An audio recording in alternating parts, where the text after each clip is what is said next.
Hello, कहाँ? Sir आपको शायद कैंटीन जाना है, और कैंटीन जो है वो इस बिल्डिंग की दूसरी तरफ है। अरे मास्टर जी, मुझे पता है कैंटीन कहाँ है, ये तो क्लासरूम है। मुझे मालूम है कि ये क्लासरूम है, लेकिन क्लास में आने का ये तरीका नहीं है। ना तो ये टाइम है, और यूं बिना किसी परमिशन के झोला लटकाया और चल दिए कंपनी माँ की तरह। सॉरी, चलो बाहर हो जाओ, कल आना। मास्टर जी, आपने यहाँ पे, आपको पता नहीं है कौन हूँ मैं?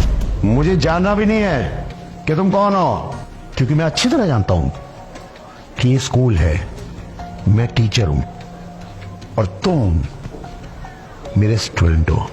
समझे? चलो मुझे डिस्टर्ब मत करो, बाहर चलो। मास्टर जी, ये ठीक नहीं कर रहे आप मेरे साथ। ठीक या गलत तुम मुझे भी समझाओगे, क्योंकि ये काम एक टीचर का है। टीचर समझाता है कि क्या ठीक है क्या गलत है, और इस वक्त जो तुम कर रहे हो वो गलत है। समझे? Get out. ये ठीक नहीं किया आपने। सुनाई दिया तुम्हें? सही नहीं कर रहे आप। Get out. क्या हुआ सर? आप गुस्सा कर रहे थे उसको? अरे मैडम, देखिए ना कितना बदतमीज लड़का है। एक तो क्लासरूम में बिना परमिशन के और बिना अपनी मर्जी के जो भी टाइम हुआ आ गए, और ऊपर से टीचर के साथ इतनी बदतमीजी से बात कर रहा है कि मैं क्या ही बताऊं आपको। सर शायद आपको पता नहीं है कि वो विधायक जी का बेटा है। मैडम, मुझे किसी का भी बेटा हो, मुझे सिर्फ इतना पता है कि यहाँ पर वो सिर्फ एक स्टूडेंट है। सर फिर भी आप देख लीजिएगा, आपको कोई परेशानी ना हो जाए। Thank you very much for your concern ma'am, that's so caring of you. Thank you sir.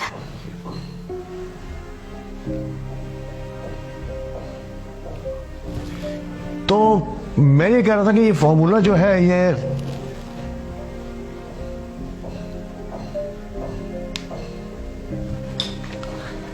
Students, बाकी का कल करते हैं।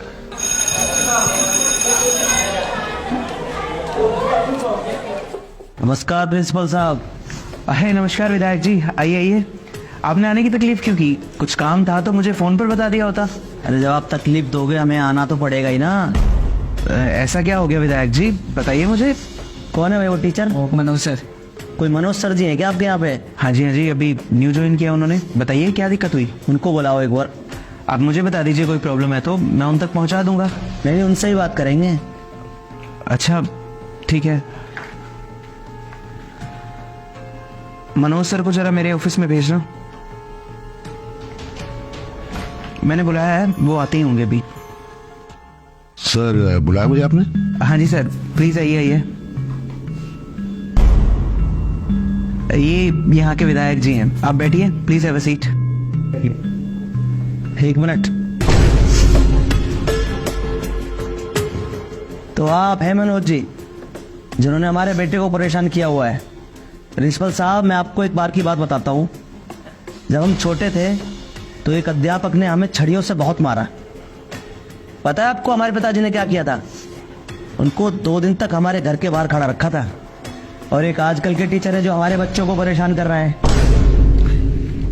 देखिए, आपको गलतफहमी हुई है। आपको जो बताया गया बिल्कुल गलत बताया गया। एक तो जो मैंने इसके साथ किया वो बहुत बड़ा चढ़ा के बताया गया होगा, आई एम श्योर। और जो इसने मेरे साथ बदतमीजी की पूरी क्लास के सामने, प्रिंसिपल साहब मैं बयान नहीं कर सकता हूं किस हद तक का बदतमीज लड़का है। अरे विधायक का बेटा है, वो चाहे जो भी कुछ करे। मास्टर, अगर तुझे अपनी नौकरी पे आ रही है ना तो मेरे बेटे से माफी मांग। इधर क्या देख रहा है? यहाँ का विधायक मैं हूँ और यहाँ का सब कुछ मेरे हिसाब से चलता है, ठीक है? मेरे बेटे से माफी मांग। विधायक जी, आप जानते हैं आप क्या बात कर रहे हैं? आप एक अध्यापक को कह रहे हैं कि वो अपने शिष्य से माफी मांगे। आपको शर्म नहीं आ रही ऐसा बोलते हुए? प्रिंसिपल साहब, अरे वो यहाँ के टीचर हैं, अगर उन्होंने अपने स्टूडेंट को डांट दिया है तो कौन सी बड़ी बात हो गई? और आप चाहते हैं कि एक टीचर एक स्टूडेंट से इसलिए माफी मांगे क्योंकि उन्होंने डांट दिया है? अरे अगर एक टीचर अपने स्टूडेंट को नहीं डांटेगा तो कौन डांटेगा? आप बोलिए मत प्रिंसिपल साहब, मैं यहाँ का विधायक हूँ। होंगे आप यहाँ के विधायक, लेकिन इस स्कूल का प्रिंसिपल मैं हूँ। और इस स्कूल में जो कायदे कानून चलते हैं वो मेरे हिसाब से चलेंगे, ना कि आपके। और आप बड़े शौक से अपने पिताजी की कहानी सुना रहे थे ना। अरे अगर आपके पिताजी की जगह उस समय मैं होता ना तो आपके गाल पर 2 तमाचे खींचकर मारता। तो शायद आज ये जो शहर आपके करप्शन के किस्सों से भरा पड़ा है वो ना होता।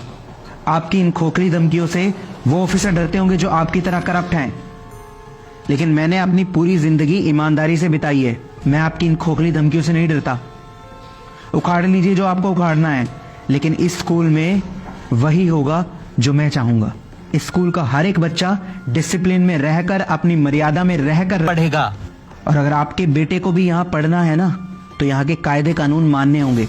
डिसिप्लिन में रहकर पढ़ना होगा, ये जानते हुए पढ़ना होगा कि टीचर की इज्जत कैसे करनी है, अपनी अध्यापक की इज्जत कैसे करनी है। और अगर आप चाहते हैं कि आप अपने बच्चे को यहाँ से ले जाएं किसी और स्कूल में, तो निकलवाइए स्कूल से। मैं इसका करेक्टर सर्टिफिकेट ऐसा बनवाऊंगा कि इस शहर में तो क्या, इस पूरे देश में इसको कहीं और दाखिला नहीं मिलेगा। तो इसको इसी स्कूल में पढ़ना होगा और यहाँ के कायदे कानून मानते हुए पढ़ना होगा, ताकि ये भी अपने बाप की तरह कोई करप्ट इंसान ना बने, बल्कि एक ईमानदार व्यक्ति बने।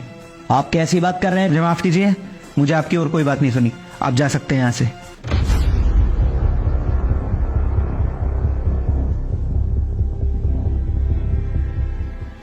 Sir, thank you very much. आपका बहुत बहुत शुक्रिया सर। मुझे पूरी उम्मीद थी कि कम से कम आप मेरा साथ देंगे। कोई बात नहीं सर, ये तो मेरा फर्ज था। आखिर मैं भी तो एक टीचर हूँ। आज आपने एक टीचर होने के नाते एक टीचर की इज्जत रखी सर। बहुत बहुत शुक्रिया आपका। जी सर, धन्यवाद।